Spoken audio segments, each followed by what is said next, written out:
Mga kautol, ito pala yung Fold Pro from Dragon Hawk. Yan, bibigyan natin ng review itong produkto na to, kung goods ba siya, kung sabi ba gamitin. Yan, yung SRP nito, yung presyo niya sa Pilipinas ay nasa 17K. Nung nakita ko dun sa page ng Dragon Hawk Tattoo Supply Philippines, 17K siya. Nagkakahalaga. Pre-order pa yun mga kautol ha. Bale yung product pala na to ay may kasamang extra na battery. Meron ding RCA. Tsaka mga cords. Yan mga kautol. I-review natin kung ano ba yung experience ko sa machine na to, kung goods ba o sayang pera. What's good about this machine is it has 7 stroke from 2.4, 2.7, 3mm stroke, 3.3, 3.6, 3.9, and 4.2. Yan, bali 7 stroke mga kautol. Ganyan lang siya katahimik. Yung andar niya sobrang smooth lang. Yung battery niya ay 1500 mAh, which is good yun mga kautol. Tatagal na kayo sa tattoo session ng siguro mga 5 oras hanggang 6. Depende pa rin yun sa volts na gamit nyo. Yung starting pa rin niya ay 8 volts pag binuksan nyo. Nasa sa inyo kung anong volts yung nakasanayan nyo. Bali yung pag-click pala niya, parang rubber yung goma, yung ano niya. Tsaka tumutunog din, oh. Matunog. Makunat. Running na siya mga kautol. Mapapansin nyo yung screen. Medyo maliit lang yung screen niya. At meron siyang oras sa taas. Pagka nagsimula ka na mag-tattoo, gagana na yung oras na yan. Which is, hindi naman siya talaga necessary, pero dinagdag lang nila para dagdag specs lang din. Bali, nagamit ko na tong machine na to, 2 oras at 1 bar lang yung nabawas.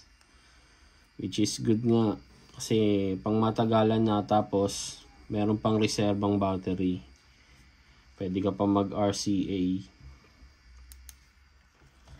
Yan, sa dami ng stroke na ito mga kautol, kaya mo na mag color packing, power line, smooth shading, soft shading, pepper shade. Yun, all in one machine. Napaka versatile na ito sa style. Good tong machine na to para sa versatility. Tsaka hindi rin siya ganun kabigat. 200 grams lang yata siya. Hindi mabigat. Komportable hawakan. Hindi nakakangawit sa daliri.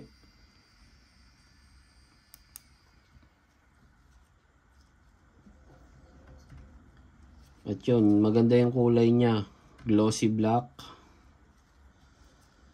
Tsaka isang matte black.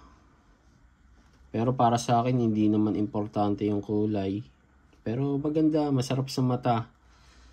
Kasi kaya nasabi kong para sa akin hindi importante yung kulay, kasi babalutan mo rin naman siya. Kaya yun, syempre importante pa rin yung kalinisan. Bali, ganyan lang kung i-adjust mo yung stroke. Yan, nag-click siya.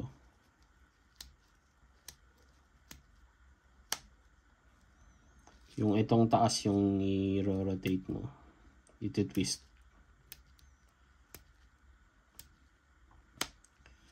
Then, pag i-adjust mo naman yung needle depth, yung grip, yung i-rotate mo, i-twist mo.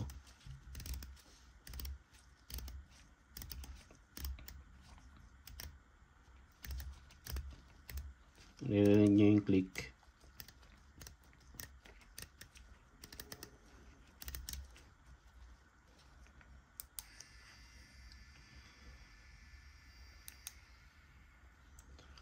Yun, bali testing natin siya sa tattoo. Papakita natin kung okay siya sa color pack. Pero yung ginawa kong tattoo walang smooth shading pa dahil Bansky style yung pinatattoo ng customer. Kaya yun lang yung video natin. Pero gagawa tayo ng isa pang video para sa ibang style naman na gamit itong machine na to.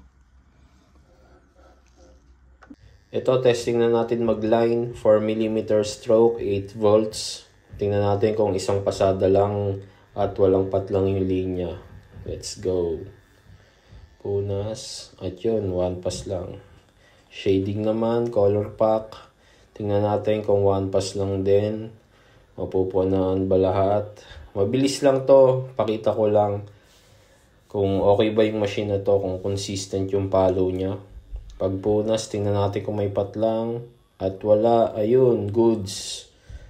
Ito, staple, pero sa white na ako nagganyan Wala kasi, sa design kasi ng tattoo, wala yung staple na kaya sa highlights ko na lang ginawa. Pakita ko na lang din para kahit paano. Bali, gagawa pa ako ng isa pang video review para sa smooth shading naman niya. Tsaka ganito na rin sa staple ulit. Pero pakita ko na lang rin sa inyo. Yan. Okay naman siya mga kautol. Masarap din gamitin. Tsaka isa pa, tahimik yung machine na to. Kaya sobrang smooth. Sobrang quality rin. Hindi natalo yung 17K mo dito dahil magagamit mo na siya sa iba't ibang style. Isang makina lang, isang pen lang, pero kaya na yung iba't ibang style. Kaya yun, goods para sa akin. Ito din kinalabasan nung ginawa kong tattoo. Customer lang yan. Yan lang yung na-tsempo na design. Kaya ginawa na natin agad yung video kasi ayoko nang patagalin. Gusto ko na ibigyan agad ng review. Kaya yun, sana natripan nyo pa rin yung review natin. Bale mga kautol, it's an almost perfect machine. Almost perfect machine from Dragonhawk. Ang cons lang nito ay masyadong maliit yung screen niya. At ito yung RCA adapter niya. Hindi ko kasi mapakita kasi wala akong extra battery. Pero nakita ko sa ibang vlog, umiilaw to. Yan, umiilaw yan pagka sinaksak mo yung extra battery mo. Umiilaw siya na which is hindi necessary because magde-drain lang siya lalo ng battery mo. Dapat makasave siya ng battery pero nade-drain niya palalo dahil may burloloy siya na umiilaw yun dito sa RCA niya pagka sinasaksak mo. Yan, hindi ko mapakita kasi wala akong extra battery na sinasalpak.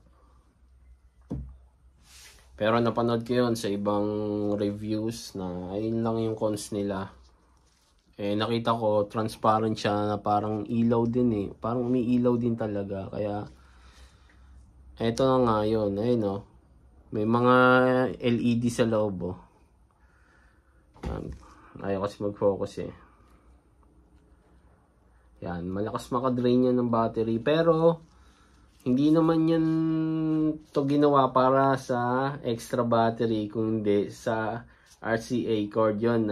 Isip ko rin yun. Pero sa panahon ngayon 2023, tayong mga tattoo artists, hindi na natin masyadong kailangan ng cord Ayaw na natin nun. Mas necessary yung ganito na pen na lang, wala ng cord. Kung maglalagay ka nito na lobat yung dalawa mong battery, lalagay mo to, tapos may extra battery ka, tapos iilaw to, mabilis lang din mauubos yung extra battery mo. Kaya ito, maganda lang to kung decord ka, kung may power supply ka, gamit mo yung RCA cord, ma-cool to kasi umiilaw siya eh. Pero nakasaksak dapat yung cord. Yan, tsaka siya magiging cool lang tingnan. Pero kung extra battery yung gamit mo, tas umiilaw to, nako, mabilis lang malolobat. Kaya para sa akin, isa sa mga cons to. Pero bawing-bawi naman dahil dalawang 1,500 mAh. Napakasulit nun mga kautol para sa 17,000 na presyo. Hindi rin siya masyadong mahal kasi yung motor nito mga kautol ay carless motor. Hindi siya ganun kalakas na motor, mahina lang siya. Pagka nagline ka, hindi ka dapat mabilis sumagod kasi hindi lahat papasok. Dahil mabagal yung motor niya, dapat yung hagod mo hindi katamtaman lang, hindi sobrang bagal, hindi sobrang bilis. Kasi carless motor siya. Yan, naralin din natin yung mga motor mga kautol. Yun lang, sana